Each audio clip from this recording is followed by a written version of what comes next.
you ever just scroll on your phone and feel very uneasy? Everything right now is just breaking the economy, politics, social media. Everybody just stopped being decent to each other.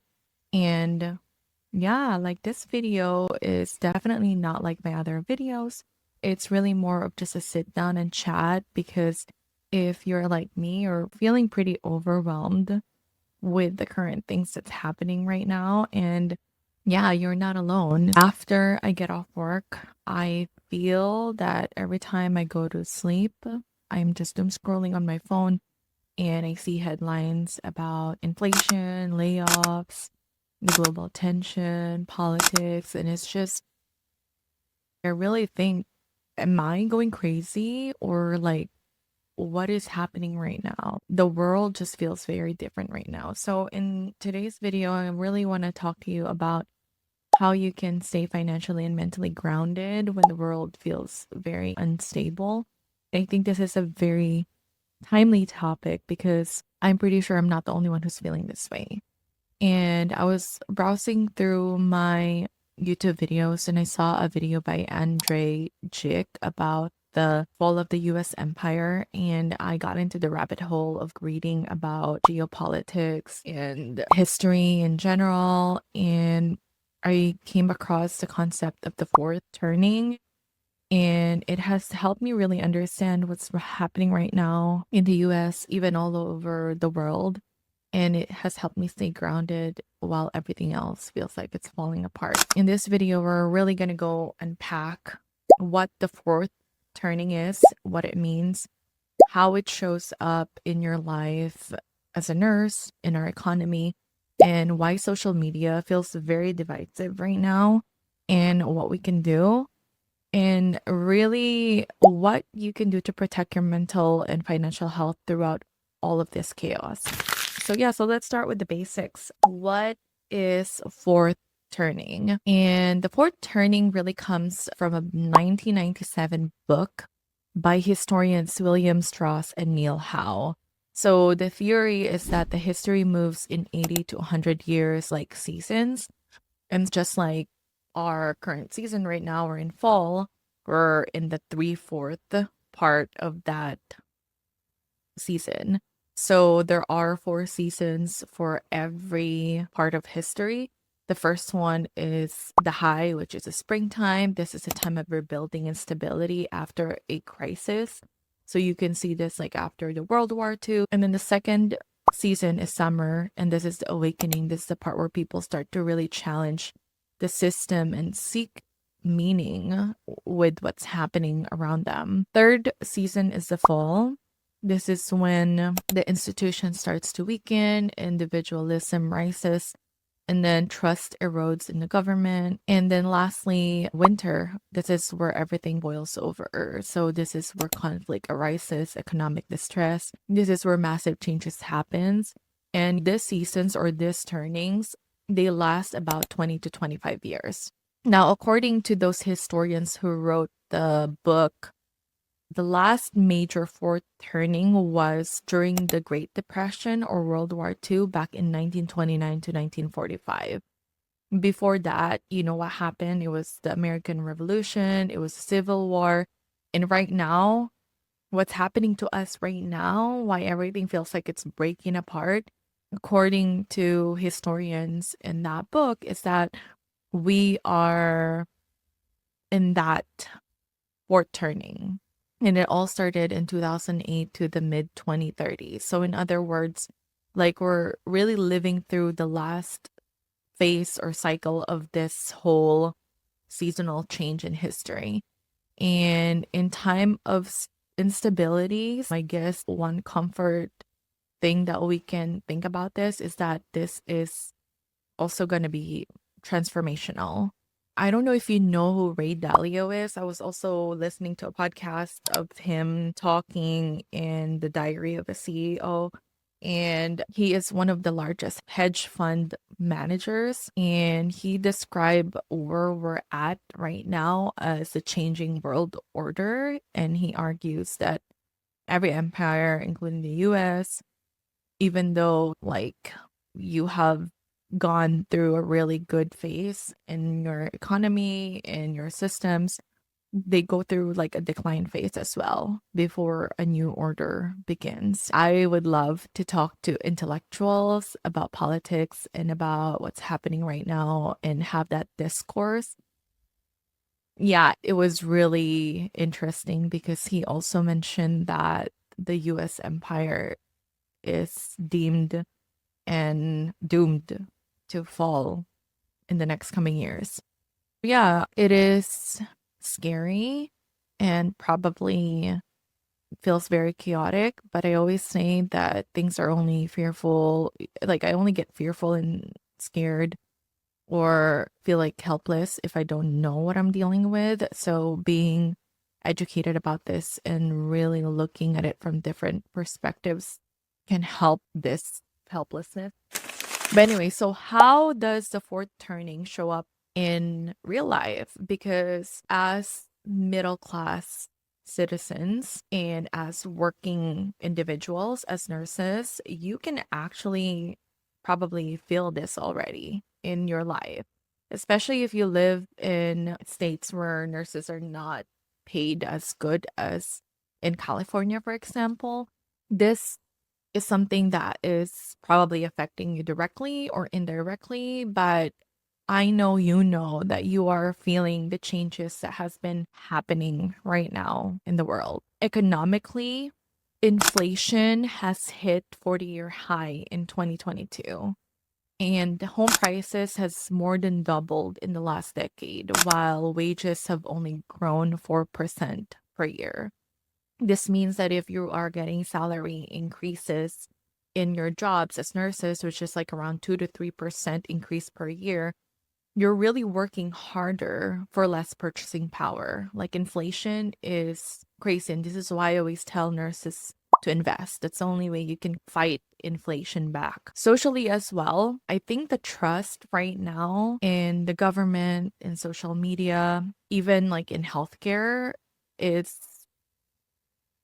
nearing record lows, meaning that like a lot of people have a lot of distrust in the system we're in right now.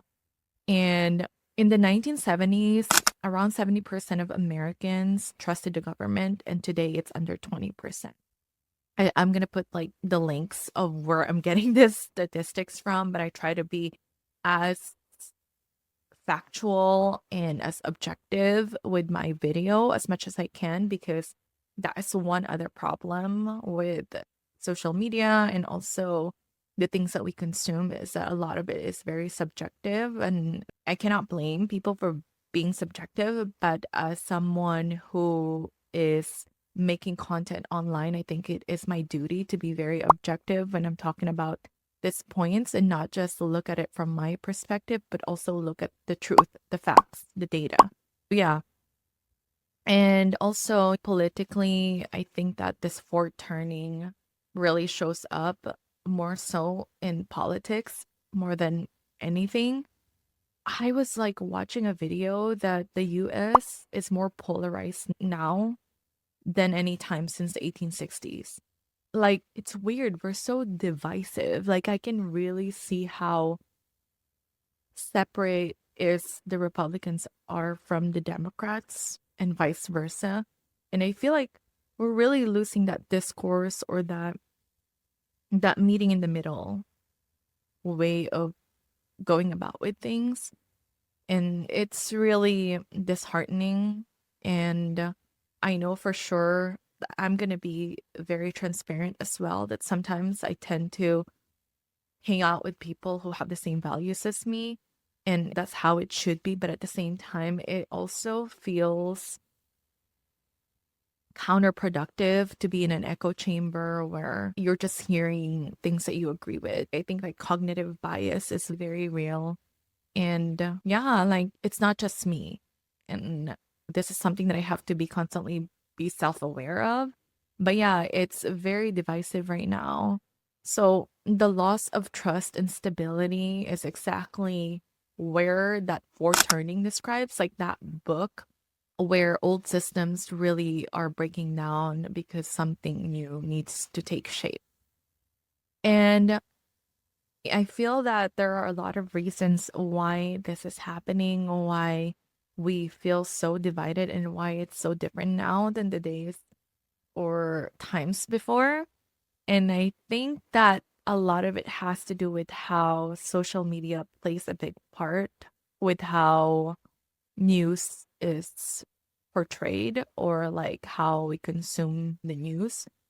Right now, I work in content creation as well. I work in social media on top of like being a nurse practitioner. And I think that what I learned as a content creator is that in every social media platform, whether that's Instagram, TikTok, or even YouTube, the most common commodity that, or most important like currency that you can have is really the attention and time, because that is how you get people to buy things. That's how you get people to pay attention to you. That is why you get a lot of rage baiting creators, or that's how you get like thumbnails that is something that someone would most likely click on. So I really learned that, especially like in most of my videos, the ones that have the most clicks or watch time are the ones that incites like fear, and if it has the numbers. And I think that posts with more emotional language, especially that of anger or fear, gets more engagement than neutral posts. And this is how you get people to click on things, and that's how you get them engaged.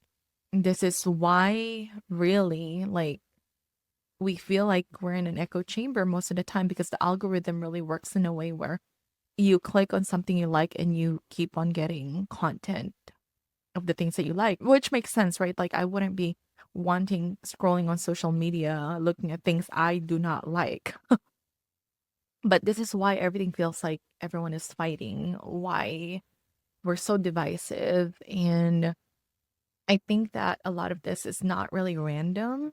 It's expected, and it's a strategy that most people use to be profitable, including those big corporations that are handling social media or like big media right now. And when your brain is constantly processing negativity, then you feel disconnected, you feel anxious, you feel powerless. And that's exactly the kind of mindset that makes it so hard to think long term about like your life in general, your money, your health, your goals. So, if you've been feeling burnt out and cynical lately, which this is what I have been feeling, I don't think that it's our fault. I don't think that you're alone either, because I feel the same way. This is by design. And I think that the only way that we can fight this back is by taking a step back and reclaiming your focus and really focusing on what you can control. This is something I have to constantly remind myself and the people that I love. The economy right now really has been shit, for the lack of a better word. And I'd hate to use that term, but it has been really declining, in a sense that even though it does not directly affect me, I think that I can see it. This is really closer to home, like literally. Right now, I live in the Bay Area in Northern California, near the San Francisco area. And the houses here are ridiculously high. The house that we're renting at, it's 1,000 square feet house, and it's worth like $2.6 million.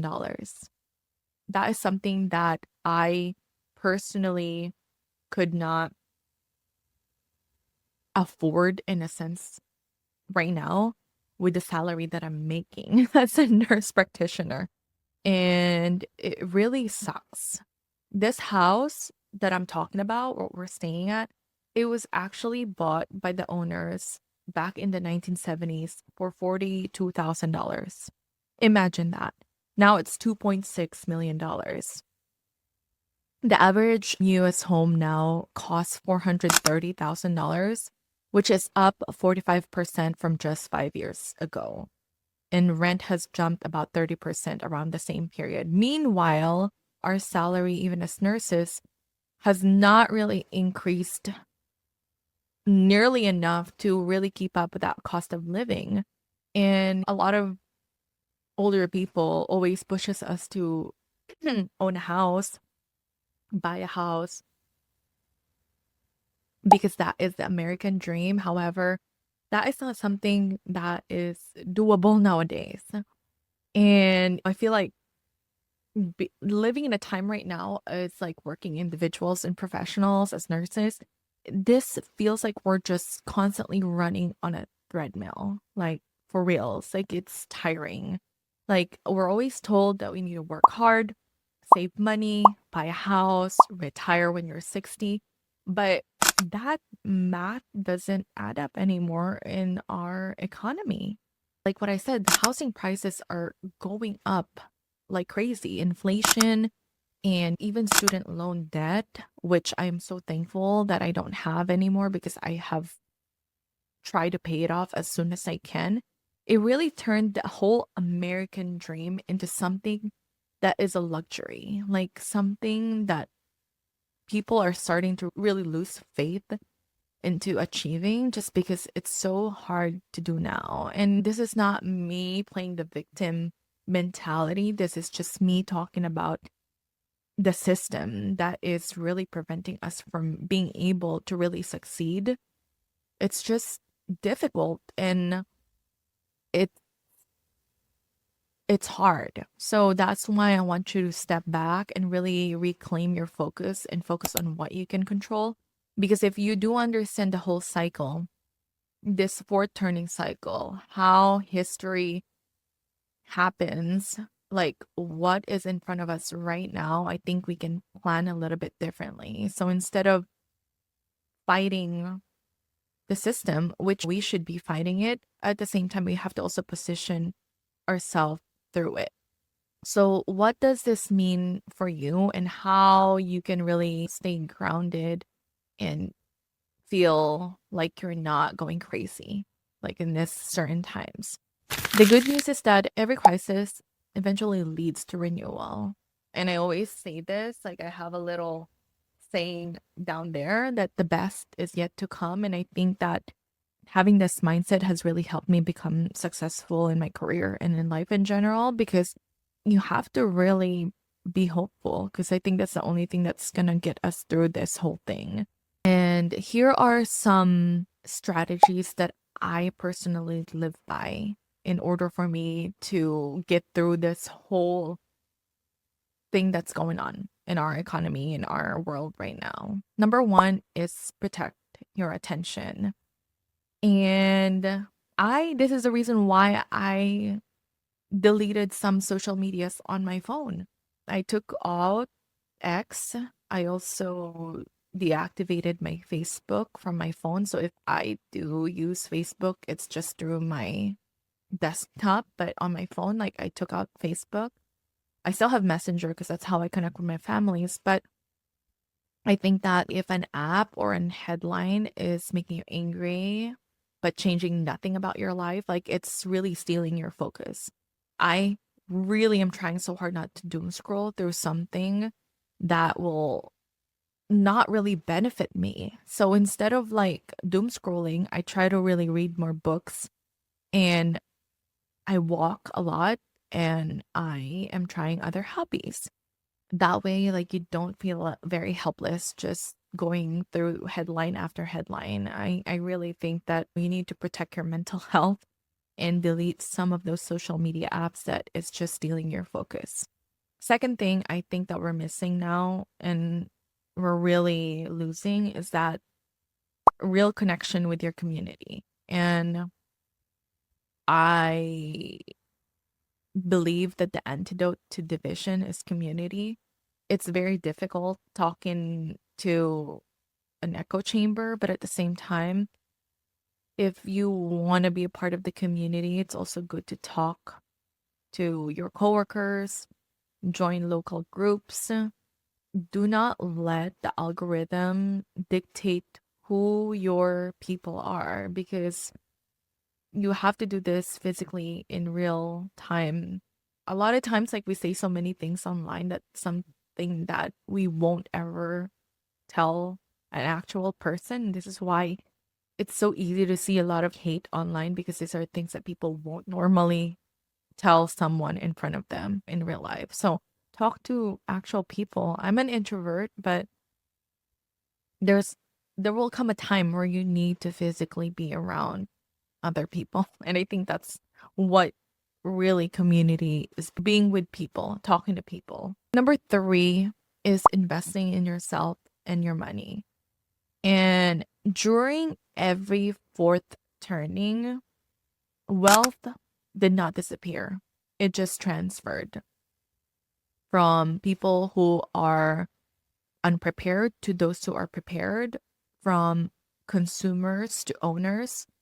And this is why I still invest in the stock market, even though people are like telling me, why do you even support capitalism? If you are very ethically and morally person, why do you even work with big corporations by investing in stock market? I think that you have to use this to give power back to you as a consumer. You have to play the game, unfortunately. And this is why I invest in the stock market, because during this chaotic times in history, people who understand money, invested, and owned assets are the ones who come out better after this whole thing is done. And it's very essential for you as a nurse to learn how to manage your money and invest your money. And this is why I teach what I teach. So if you want to learn more about investing, how you can get started, I have a free class, on-demand class that you can register down below. And then lastly, stay adaptable. And this is why I also mentioned why I invest in the stock market, because people who thrive during the cycles in history are not necessarily the richest. They're not necessarily the richest, but they're the most flexible, the ones who are willing to pivot, learn, and really rethink what stability looks like. Yeah, so here's the thing. As nurses, we already know how to work and operate in chaos.